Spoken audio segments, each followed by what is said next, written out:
how much cardio do I want to do? It's really what we're.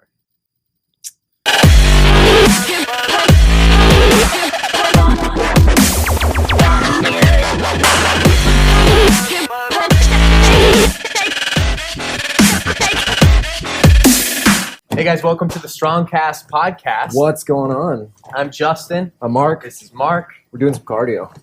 What's the topic today? Today is rest and recovery. A little R&R. So we got ourselves set up on the treadmills today. We figured, why not? It's our kind of like our active recovery day. So we're just going to podcast or walk in. Maybe we'll bump the incline up maybe a little bit. Maybe we'll toy around a little bit. I thought this was recovery, not... Well, we'll see. Maybe. That's we'll true. See how we're feeling. We're going to try to keep this one a little bit shorter today. Yep. We don't want to do too much cardio. And try to stay on all of point. our gains. Yeah. So maybe 30 and under is what we're shooting for. That's maybe all we can handle. So today's topic is Rest and recovery. rest and recovery. Uh-huh. All right. So where did you want to start? Well, let me just kind of cover why we brought this up. And it's like, it's easy, especially in the fitness industry, to talk about the gains and the sets and the reps and The loads. Beast mode. So many loads. And going beast mode and no pain and no gain. But no one really talks too much about the recovery part because it's not that glamorous. It's not. It's kind of like the last thing you think about, but it's equally important as your training, if not more so, That's true. along with your nutrition, which can be under the recovery umbrella. Yes, if we I was go going to say, I completely agree with you on that. That is. And that's also super hard. And I was just saying this to a friend, like, the eating part is actually super hard because it's easy to go into the gym 3 times a week, 5 times a week, and it's an hour. But eating is 3 times a day, 7 days a week. Right. If you're eating like that, if you're eating 5 to 6 times a day, holy crap, that's even harder. Say we only spend maybe an hour, Yeah. maybe 2 hours max in the gym, Unless you're me. right? So 6 hours. I mean, really, it's 5 to 10 hours here. Mark's a different story, but Yeah. it's between 5 and 10 hours I for have most no people life. a week of training. That's it. You Yeah. know? The rest of your time should be focused on kind of helping that along. Yeah. I guess 'Cause- working on the back end. Well, I think the important thing to explain to people is that the training is just the stimulus to actually create growth. Now, when we say there's no pain, there's no gain, you actually have to invest the time into the gain part, and the gain part comes when you're taking it easy. Right. That's the so-called that's the greater macro anabolic window, as you say, not the like post-workout anabolic window. But Right. And you have to dance a fine line.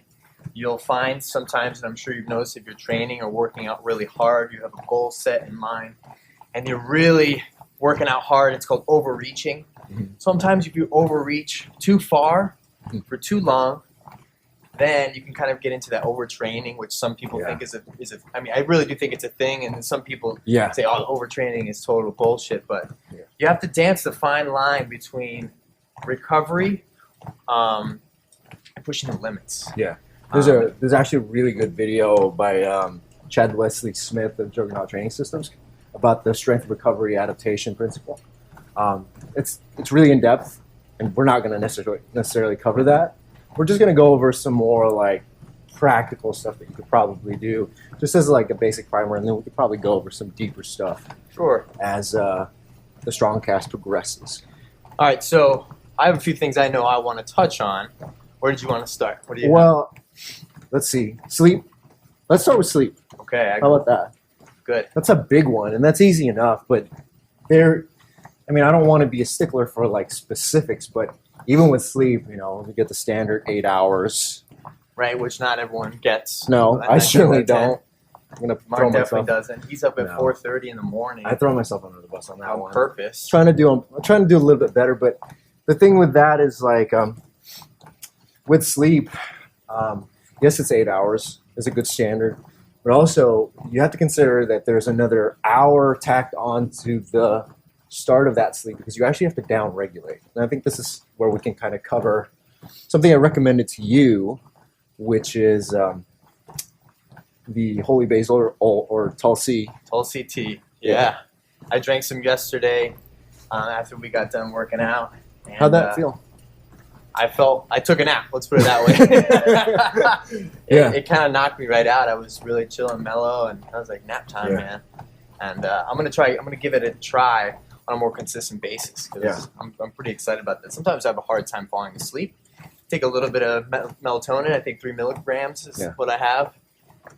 Whether I think it helps me or not, not 100% sold. Here's the interesting thing about melatonin is the reason why you actually want to spend that 2 hours to 1 hour period before going to commit to your 8 hours of sleep is that by turning off the lights, blue light actually blocks the production of melatonin, which can only be produced if you turn out the lights or you have like candlelight.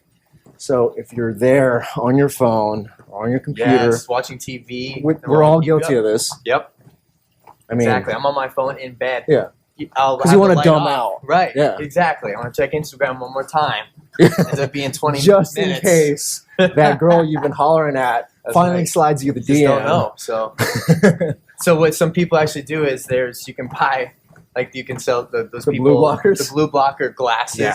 Those are a thing. Help you drive at night. Usually they seem advertised like that, but you can buy those, put them on an hour before you want to actually get to bed, and it'll kind of help you with that melatonin production. There's also a couple of apps. The iPhone has automatically updated, so it has that. It changes the hue of the screen, gets out all of the blue light. So you can see it's kind of a golden it's more color. Of an orange, golden, yellow now. Yeah, that was cool. And then there's an app you can get if you're, I think they have Windows now too. Flux. Yeah. F.lux. So you can set it so when the sun goes down, it naturally changes the hue of your screen to that golden orange color. So you can actually set it to like your time, the region that you're living at, which is really cool. Yeah, so when the sun goes down, it automatically does it over like an hour period. So you don't even know what happens. So I recommend that. I have had that on my computer now for like 4 years. Yeah. And because I'm always on my computer and phone. I'm glad that iPhone actually did that. Yeah. It took them a while though. It took them real. That's kind of goofy, but oh well. But that's Apple. But yeah, that's definitely one of those things. The holy basil, all that does is, I would say it's the opposite of what coffee does to you in the mornings. And Justin drinks a lot of coffee. I've been drinking a lot of coffee lately, and I'm really sensitive to caffeine. Props to Dunkin' Donuts. So I'm very sensitive to caffeine. All that the holy basil does, the largest thing, there's all sorts of fancy benefits that go along with it, but the biggest thing for myself and for someone training is just down-regulating the amount of cortisol that your body's producing so you can actually mellow out, go to sleep. So there's I feel like this is becoming more and more popular right now. In some colleges, the strength coaches are actually making it mandatory that their athletes, after they're done working out, actually do a recovery. It's like central nervous system down regulation. Really? Drill. Yeah. Huh. So we'll actually show you guys this. I'm sure with another video, but laying flat on your back, legs up the wall or up on a bench, doesn't matter which, and you do some sort of technique of breathing. So a really common, popular one is box breathing. This is a really good one if you're leaving the gym or if you're just trying to fall asleep. You inhale for 4 seconds, hold for 4 seconds. Nice. Then exhale for 4 seconds, hold for 4 seconds. So you continue that process. It's called box breathing. So whether you're leaving the gym or you're trying to really relax before you go to sleep, that's something I've tried. I can personally tell you it does help big time. Did Mark Devine go over that with the barbell shrug guys? Yep, he sure did. Yeah, that's really cool. And Mark Devine from SealFit. SealFit, yes. Big proponent of box breathing. So him, a lot of the Navy SEAL community is actually getting into more of the recovery part of training, because I would say that Navy SEALs and special operators are like the absolute tip top of human performance. Not necessarily like fit in the like bodybuilding sort of approach or like that typical bodybuilding look, but they do some ridiculous stuff over long periods of time. It's really intense. Yep. And Kirk Parsley is actually, I think he's a friend of Mark Devine, former Navy SEAL, has created a sleep concoction which has magnesium in it because he's a doctor for the SEALs. And he was having guys who were operators from the teams and come into him and they would say, hey, I'm like taking Ambien. You don't really sleep. Ambien, it puts you almost knocks It makes you out, unconscious, but you're still awake. but you're really not getting the same benefits No. of sleeping. So when people take those on those flights overseas, you're really not doing yourself that much service, and especially if you're just trying to get a good night's sleep. It's almost kind of like drinking alcohol to kind of fall asleep. You don't really get good rested. sleep. Yeah, you don't get good sleep quality. Yeah, that's kind of that. And so seeing that, and since he had to work within very tight constraints because of the military and their specifics, and he's a doctor also, he created this concoction to basically work around that and help people actually recover the sleep, because it is important to recover. You do need that period of developing those gains. And so why is magnesium important? Okay, so magnesium is important because it is actually one of the other more critical minerals in your body besides calcium. Now, everybody tells you you need to take calcium for bone health, all this other stuff, but no one tells you that calcium in excess actually causes your body to produce bone stones, kidney stones, gallstones, stuff like that. And calcium can actually block. I have to give this disclaimer. I am a nurse, but I don't want you guys to sort of see this as medical advice. Always seek the advice of your doctor, but I just want to say that before I continue. Magnesium is important because it actually acts to police the amounts of calcium in your body, especially in your muscles. And so the reason why, for example, I take magnesium citrate, which is the typical brand that you can get is Natural Calm.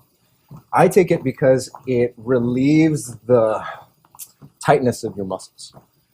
It relieves muscle relaxant. It's a muscle relaxant, and if you have any cramping, it'll relieve that as well.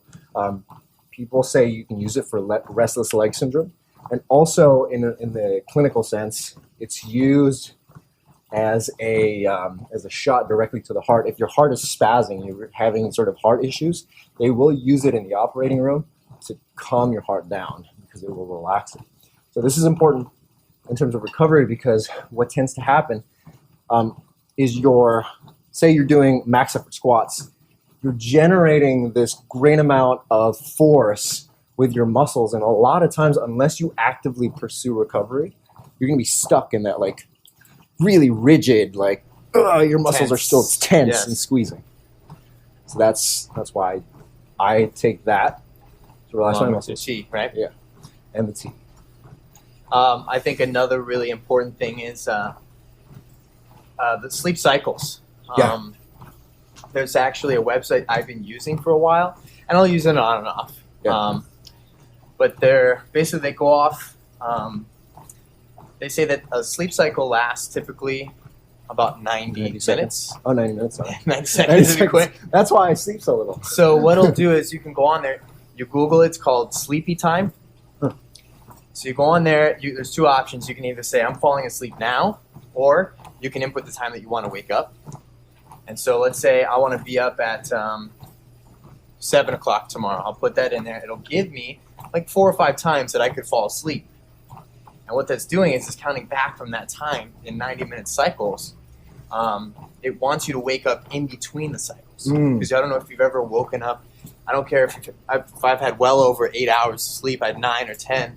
You wake up and you're just like, man, I feel like I've been hit by a bus. Like I don't feel like I'm rested at all. 9 times out of 10, it's because you're waking up right in the middle of one of those sleep cycles. Really? So have you ever woken up in the morning and you feel good and it's like, man, I'm going to go back to sleep. There's no reason for me to wake up right now. I don't know about you. You like to wake up pretty early anyway. But maybe on a weekend, you're like, man, I'm just going to sleep in a little bit longer.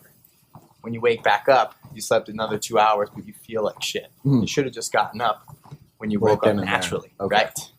So it's ideal that you're in those lighter levels, that you're in between those sleep cycles. Because you come up, right? That's how it works. It's like you go into one of those phases, and you come back up, and then you go into the next phase. Right. You're in that state of more wakefulness at that point.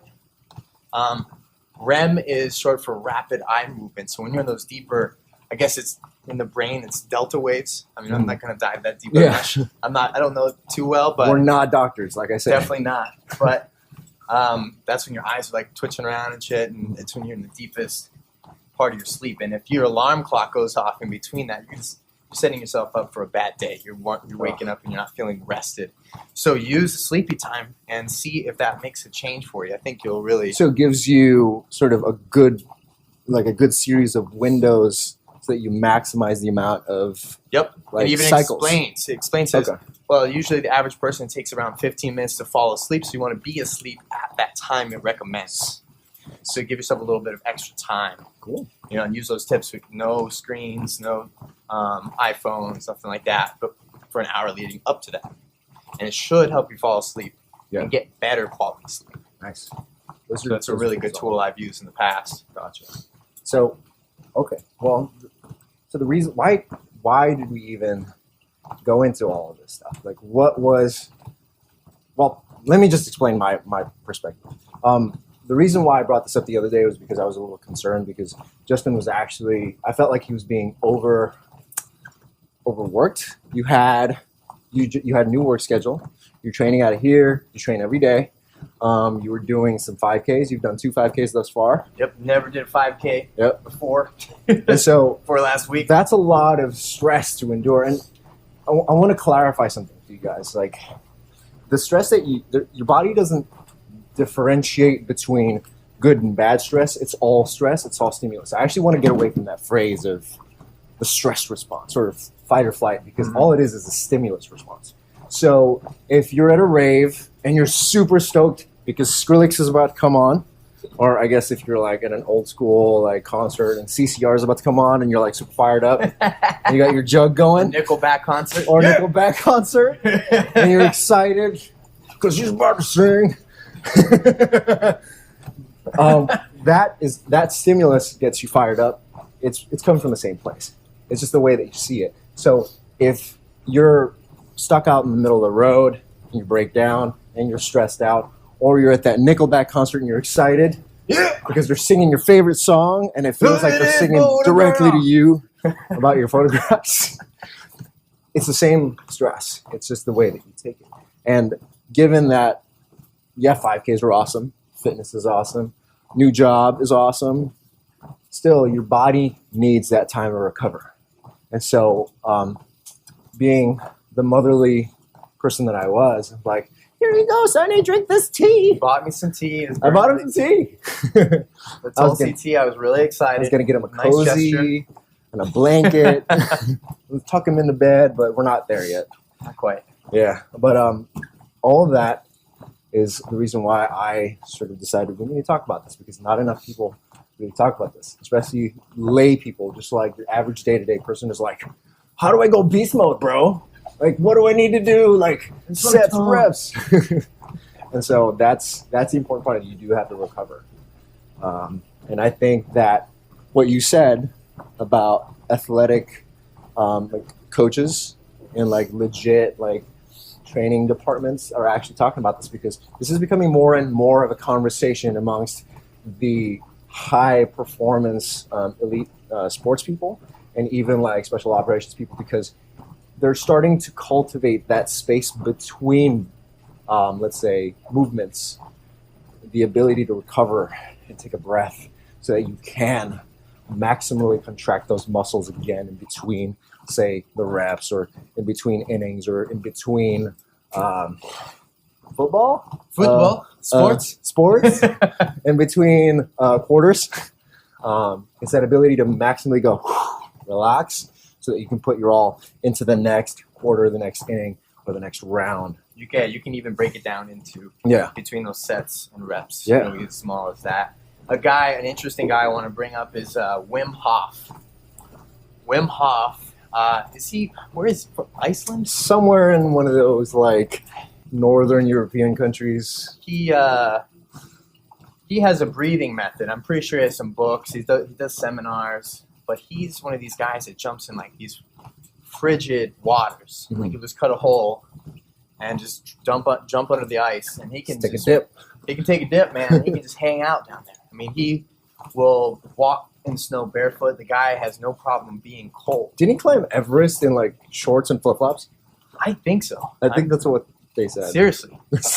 But he makes these crazy claims, and like such as he says that you can actually cure himself of being infections. sick and infection That was with his breathing techniques. And other people are coming forward and saying it's helped them too. I was like, this is insane.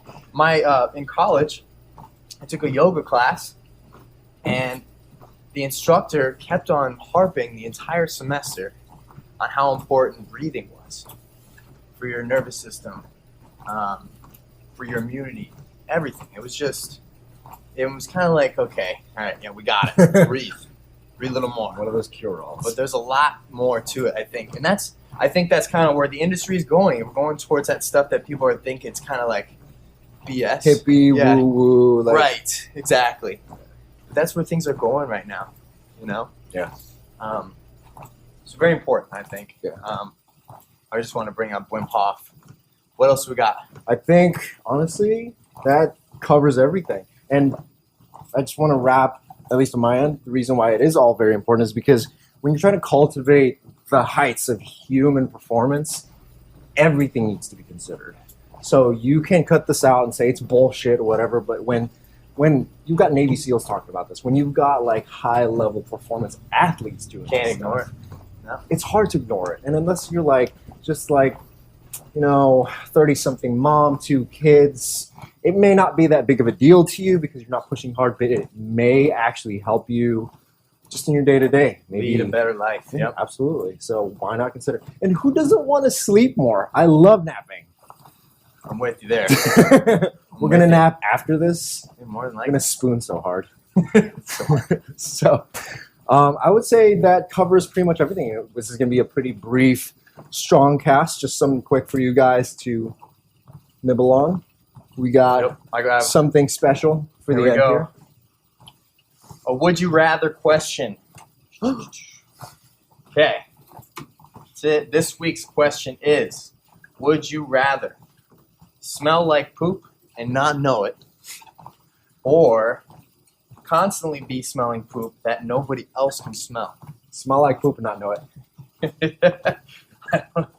I don't know, man, because no matter where you go, other people are going to be smelling you.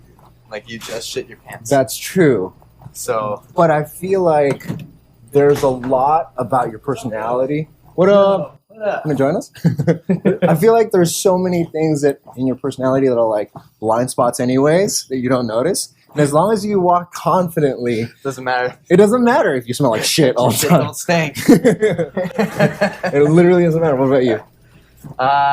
Man, I'd rather myself have to smell it than others. Really? Yep. You can even stand the 'Cause you know car. what? Here's how my example is. It's like Bullshit. if I were to go into your house, you have your house probably smells a certain way, but you probably don't even smell it anymore. But Yeah. me coming into that new environment, I smell it. It's new. But after a while, you're not going to notice that shit smell anymore. Okay. It's just become the new norm. Yeah. So it's going to just be kosher after a little while, you know? That's it. My whole life smells like shit. Awesome. Well, thank you guys very much. The support has been amazing. Yep. I'm gonna have this guy take his shirt off more often because it seems to get the views. But if you like this stuff, go ahead and leave us some thumbs up, some likes, subscribe to the stuff if you want to stay up to date with the videos. We'll crank out some more. What else you got to say, Mr. Swan? That's it, guys. Like and share. Instagram, we are the StrongCast, and we're StrongCast on Facebook and StrongCast on YouTube as well. Sweet. That's it. That's it. All right, guys. Thanks for watching another episode of the StrongCast. Have a great week. Peace. Goodbye.